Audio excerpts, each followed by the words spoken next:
The truth about circumcision. Having viewed a large number of existing YouTube videos addressing the issue of circumcision, it is no small wonder there remains so much confusion on the subject. I have compiled a brief and easily understood compilation of the facts germane to this most barbaric, cruel, and pernicious practice.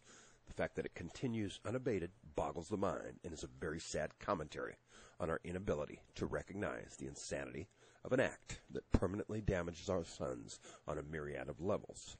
This is a must-see for any parents considering circumcising their son. Ignorance is the problem, education the solution. In the first days of life, when it is at its most vulnerable, suggestible, and dependent on the loving and thoughtful acts of its mother, male babies are routinely mutilated. This premeditated act of violent identity lobotomy predates recorded history. There exists a long list of reasons as to how and why this insane practice came about, from religion to hygiene to masturbation prevention to disease mitigation. We may never know the imperative that existed in the minds of the first circumcisers. We have thoroughly disproven every myth that speaks of the benefits and need for such an act. In the United States, the practice increased 90,000-fold in 110 years, from one case in 100,000 male births in 1860 to 90,000 cases per 100,000 male births at its peak in 1970. The following year, a comprehensive study revealed absolutely no advantage whatsoever to circumcision and many disadvantages, including death. The prevailing reason for its drastic increase during the early part of the century was to deter masturbation.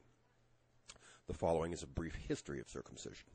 Western countries have no tradition of circumcision.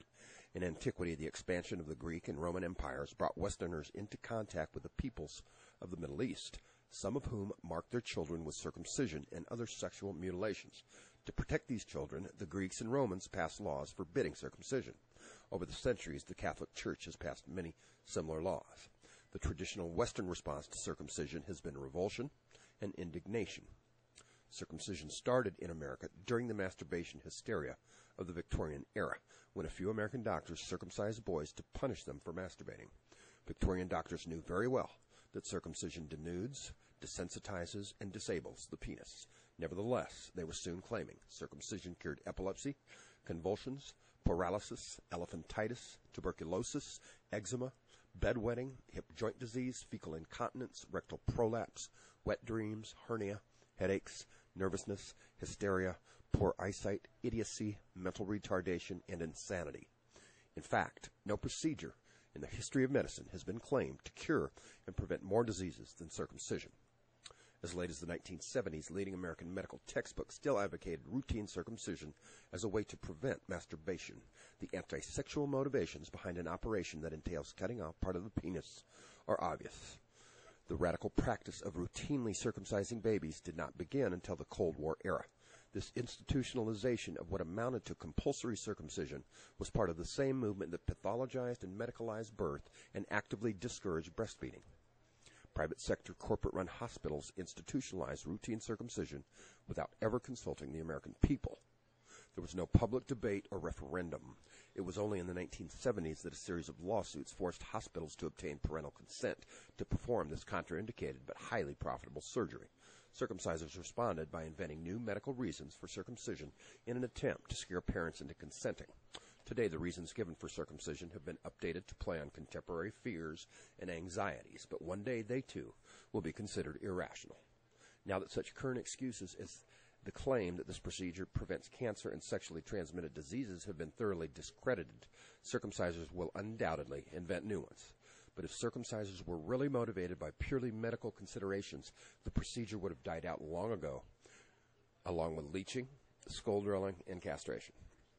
The fact that it has not suggests that the compulsion to circumcise came first, the reasons later.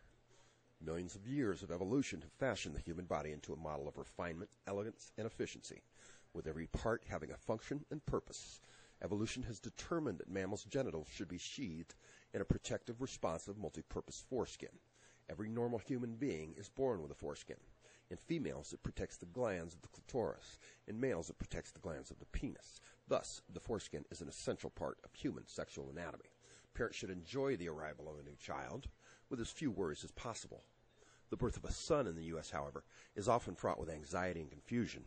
Most parents are pressured to hand their baby sons over to a stranger who behind closed doors straps babies down and cuts their foreskins off.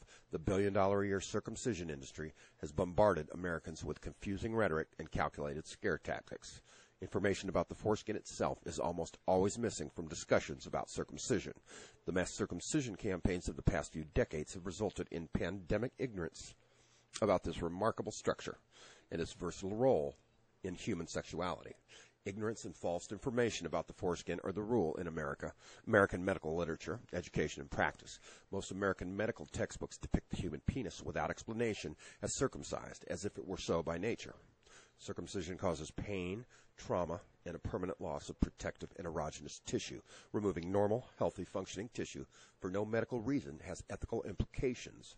Circumcision violates the United Nations Universal Declaration of Human Rights, Article 5, and the United Nations Conventions on the Right of the Child. Circumcision is not a medical decision. Preventing an improbable future infection is a spurious indication. The standard of care is antibiotics, not amputation. The new thinking based on scientific evidence and incontrovertible facts has unfortunately been largely ignored by mothers everywhere. Why were mothers so quick to buy into the insane purports of fringe doctors when it came to the proliferation of circumcision, yet are so slow to accept the facts that are a result of our most highly evolved and distilled medical research that states unequivocally the fact that circumcision causes infinitely more harm than good?